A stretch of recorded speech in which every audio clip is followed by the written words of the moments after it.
cek cek.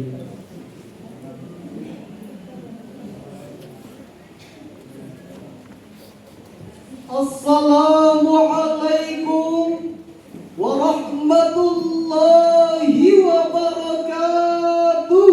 Waalaikumsalam warahmatullahi wabarakatuh. Alhamdulillahi rabbil alamin. Wabihi nasta'inu ala umuri dunya waddin. Assalatu wassalamu ala ashrafil anbiya'i wal mursalin wa ala alihi wa sahbihi ajma'in, amma ba'd. Salam tahiyat anda hormat kepada Dewan Hakim Syarhil Quran dan hadirin pencinta Al-Quran rahimakumullah. Pagi-pagi pergi ke pasar membeli pepaya. Hadirin semua, apa kabar? Apakah sehat semuanya? Alhamdulillah. Persatuan dan kesatuan merupakan lambang kerukunan, sedangkan kerukunan merupakan modal utama kemajuan sebuah negara.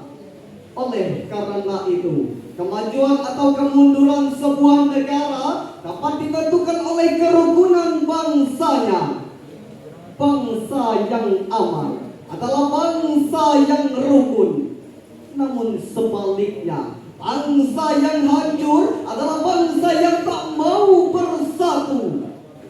Bukankah ada pepatah yang mengatakan united we stand, divided we fall. Bersatu kita teguh, bercerai kita runtuh.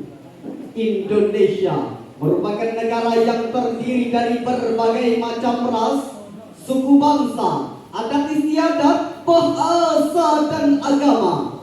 Tentu hadirin, terdapat banyak perbedaan di dalamnya. Namun karena keberagaman inilah yang membuat kita bersatu padu dalam semboyan bangsa kita. Bhinneka Tunggal Ika, berbeda-beda tapi tetap satu jua. Itulah al-dasar yang menjadi tiang kokoh bangsa kita. Untuk meningkatkan citra bangsa di mata dunia, kita harus senantiasa memperkokoh persatuan dan kesatuan dengan keberagaman yang selama ini kita bina. Lalu hadirin, bagaimanakah upaya kita dalam memperkokoh persatuan dan kesatuan di dalam keberagaman? Sebagai jawabannya, merawat persaudaraan di tengah masyarakat multikultural merupakan judul syarahan kami pada kesempatan yang penuh ukhuwah ini, dengan berlandaskan firman Allah di dalam Al-Quran surat Al-Hujurat ayat 13. A'udzu billahi minasy syaithanir rajim.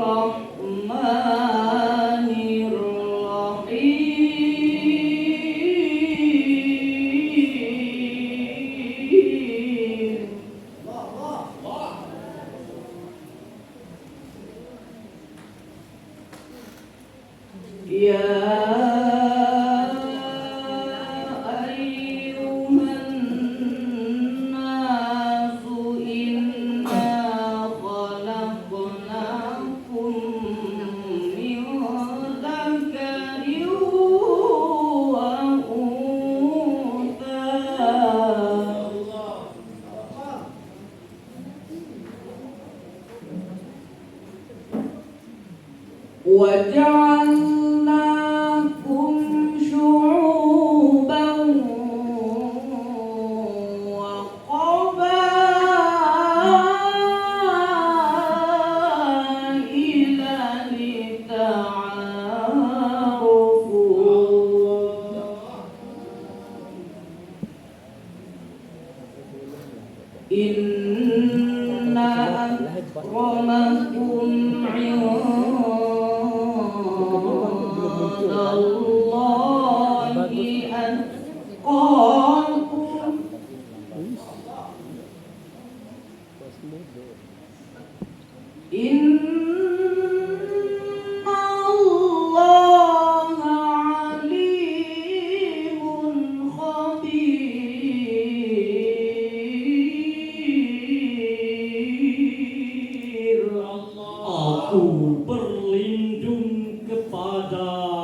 dari godaan setan yang terkutuk dengan menyebut nama Allah yang Maha Pengasih lagi Maha Penyayang. Wahai manusia, sungguh kami telah menciptakan kamu dari seorang laki-laki dan seorang perempuan, dan kami jadikan kamu berbangsa-bangsa dan bersuku-suku agar kamu saling mengenal. Sesungguhnya orang yang paling mulia di antara kamu di sisi Allah ialah orang yang paling bertakwa. Sungguh Allah Maha mengetahui lagi Maha teliti. Hadirin pencinta Al-Quran rahimakumullah. Dalam perspektif ilmu balaghah, ayat tersebut bersifat kalam khabari dengan artian bahwa ayat tersebut mengandung informasi dari ilahi, yakni Allah telah menciptakan manusia dari jenis laki-laki dan jenis perempuan, bercorak suku, berlainan bangsa, semua memiliki harga, derajat dan martabat yang sama di hadapan Allah Subhanahu wa taala. Saudara-saudara, jika kita kaji lebih dalam asbabun nuzul ayat tersebut, menurut Ibnu Abi Hatim meriwayatkan dari Abu Mulaikah yang berkata, setelah pembebasan kota Makkah, Bilal naik ke atas Ka'bah lalu mengumandangkan azan. Melihat hal tersebut, sebagian orang lalu berkata, bagaimana mungkin budak hitam ini justru naik ke atas Ka'bah lalu mengumandangkan azan? Sebagian yang lain juga berkata, apakah Allah akan murka jika bukan Dia yang mengumandangkan azan? Dan juga menurut Ibnu Asy-Syakir dalam Kitabul Muhammad yang bersumber dari Abu Bakar bin Abu Daud yang berkata bahwa ayat ini berkenaan dengan keinginan Rasulullah untuk menikahkan Abu Hindun dengan salah seorang wanita dari kalangan Bani Baidah. Lalu Bani Baidah dengan sinis berkata kepada Rasulullah, ya Rasulullah, pantaskah kami menikahkan putri-putri kami dengan bekas budak kami? Belum sempat Rasul menjawab perkara tersebut, malaikat Jibril turut menyampaikan wahyu yang berupa Al-Quran surat Al-Hujurat ayat 13 sebagaimana yang telah kita dengarkan bersama. Profesor Dr. Muhammad Quraisy Shihab dalam tafsir Al-Misbah volume 12 halaman 617 menjelaskan bahwa kata lita'arafu dalam ayat ini berasal dari kata arafah yang berarti mengenal. Patron kata yang digunakan pada ayat ini menjelaskan dan menegaskan makna timbal balik, dengan demikian saling mengenal. Adapun di dalam Al-Quran dan tafsirnya, Kementerian Agama Jilid 9 halaman 420 menjelaskan bahwa Allah telah menciptakan manusia dari jenis laki-laki dan jenis perempuan, dan kemudian dijadikannya berbangsa-bangsa, bersuku-suku, berbeda-beda warna kulit, bukan untuk saling mencemoohkan, tapi untuk saling mengenal dan tolong menolong. Oleh karena itu, penting bagi kita untuk menghargai setiap perbedaan di antara kita. Jika sudah seperti ini, maka tidak akan ada lagi yang awalnya bersatu menjadi berseteru. Betul?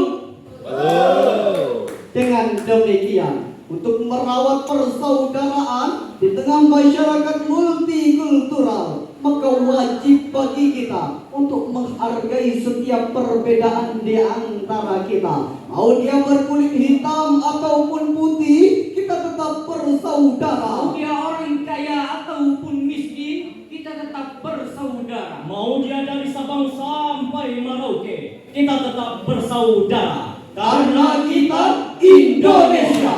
Allah Subhanahu wa Ta'ala telah mengisyaratkan agar saya, saudara, dan kita semua untuk senantiasa bersatu padu dan melarang kita untuk bercerai-berai sebagaimana yang telah Allah katakan di dalam Al-Quran surat Al-Hujurat ayat 10. Innamal mu'minuna ikhwatun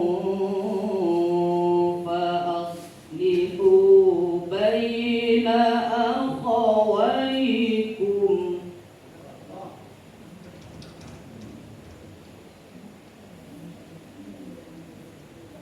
فأصلحوا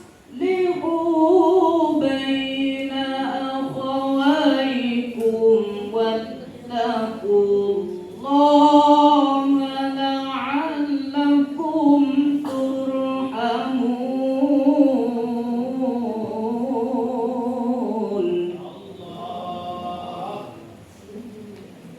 واتقوا الله لعلكم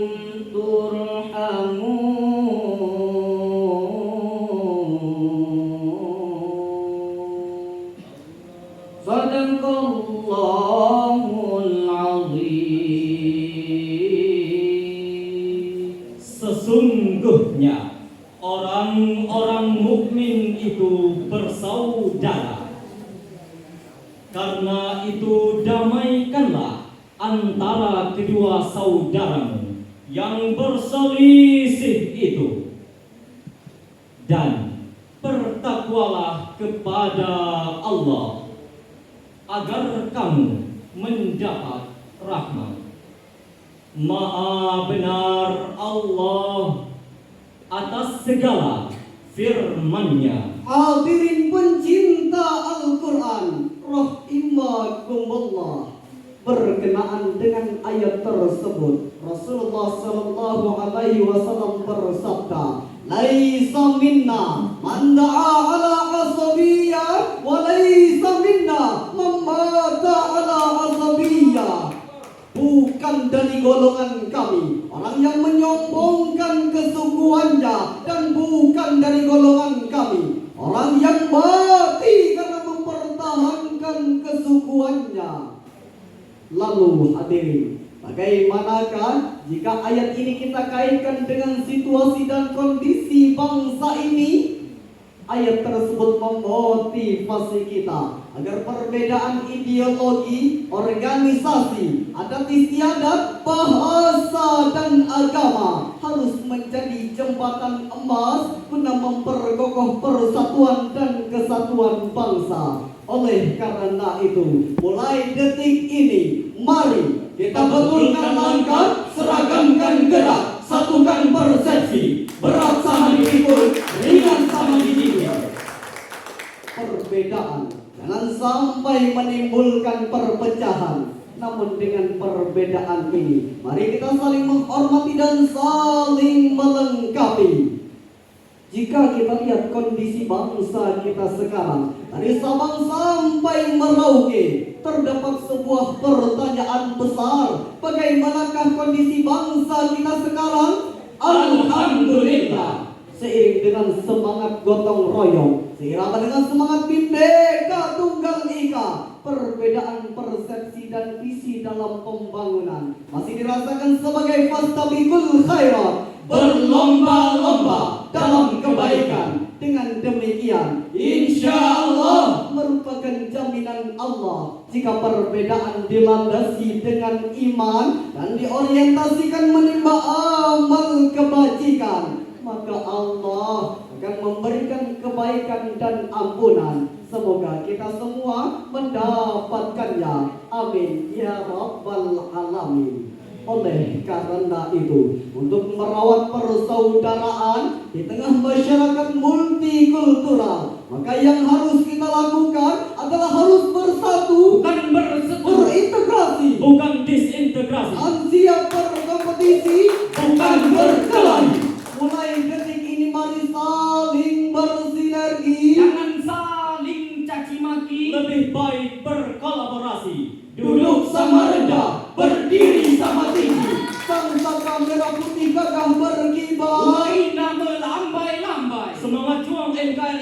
berkobar agar Indonesia makmur tergapai.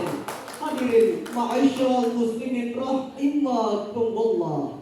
Dari syarahan kami tersebut dapat kami ambil kesimpulan bahwa persatuan dan kesatuan merupakan modal utama kemajuan sebuah negara. Untuk mewujudkan persatuan tersebut, langkah awalnya kita harus senantiasa menghargai setiap perbedaan di antara kita.